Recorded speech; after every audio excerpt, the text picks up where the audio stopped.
लेकिन इस शरीर के बिना मोक्ष मार्ग प्राप्ति भी नहीं कर सकते। तो महाराज जी मेरी जिज्ञासा इसमें यह है कि शरीर कब पवित्र है और कब अपवित्र है। अपवित्र चीज त्याज्य है ऐसा तो नहीं कहा। यही अपवित्र जो है खाद होता है। खाद अपवित्र है, अशुद्ध है, लेकिन वही खाद यदि खेत में डाल दिया जाए तो फसल के लिए कई गुना बढ़ा देता है, कई गुना बढ़ जाता है। खाद करने से कितना स्वयं में अशुद्ध है, गंदा है, लेकिन यदि खेत में पहुंचा दिया जाए तो फसल को कई गुना बढ़ा देता है। इसी प्रकार शरीर गंदा है, लेकिन यदि इसे धर्म की खेती में संपर्क करा दिया जाए तो आत्मा की खेती को कई गुना बढ़ा देता है। 12 भावना में एक पंक्ति आई, काना पौड़ा पड़े हाथ यह चूसे तो रोवे, धर्म ध्यान की भूमि विषय बोवे। काना पौड़ा होता है, काना पौड़ा का अर्थ होता है जहाँ वो गांठ होती ना, वो गांठ में रस नहीं होता है, गंडी होती, गंडी में गांठ आती है, वहाँ एक छोटा सा फीका निकला रहता है। उस चूसोगे तो चूसे तो रोवे, क्योंकि वो कोई रस ही नहीं निकलता उसमें और स्वाद ही नहीं रहता। लेकिन वही गांठ वाला गन्ना यदि जमीन में बो दिया जाए तो उसमें से गन्ना निकल आता है, साटा निकल आता है। इसी प्रकार से यह जो शरीर है ये काना पौड़े के समान है।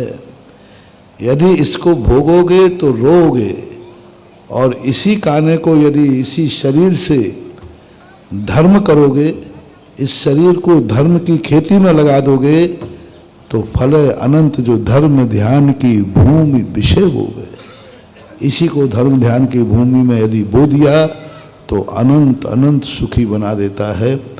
और रत्नत्रय की अपेक्षा से जैसे मिट्टी का घड़ा होता है, लेकिन उसमें घी रख दिया जाए तो दुनिया उसे क्या बोलती है? घी का घड़ा। घड़ा काय का है, लेकिन घी रखने से घी का घड़ा। ऐसे ये शरीर है, स्वभावता सुचौ काये रत्नत्रय पवित्र थे। स्वभाव से अशुचि है, लेकिन मुनिराज की आत्मा में जब रत्नत्रय आ जाता है तो रत्नत्रय आ जाने से यह शरीर भी पवित्र हो जाता है। जिसके चरणों को जल छू लो तो वो गंधोदक हो जाता है। यही रत्नत्रय के बिना शरीर में यदि पैर धो लिए जाएं तो पानी गंदा हो जाता है। इसी चरणों से, इसी शरीर से, इसी शरीर को यदि जल से धोया जाए तो जल गंदा हो जाता है। और मुनिराज के शरीर पर या चरणों पर जल गिर जाए तो वो गंधोदक हो जाता है। ये रत्नत्रय की विशेषता है।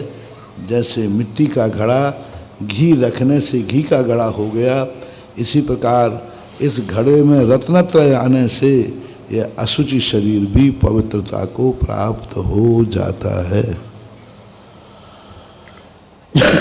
जितेंद्र जैन सागर से पूछते हैं, नमस्ते महाराज जी, निदान बंद के माध्यम से कौन कौन से पद हमें प्राप्त हो सकते हैं?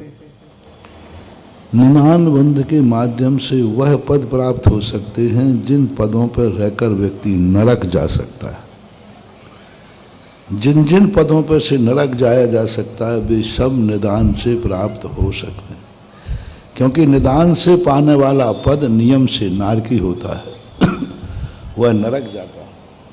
इसलिए नरक जाने वाले व्यक्ति के लिए निदान बंद की, जैसे अर्धचक्री आदि है, चक्रवर्ती पद भी प्राप्त कर सकता है निदान।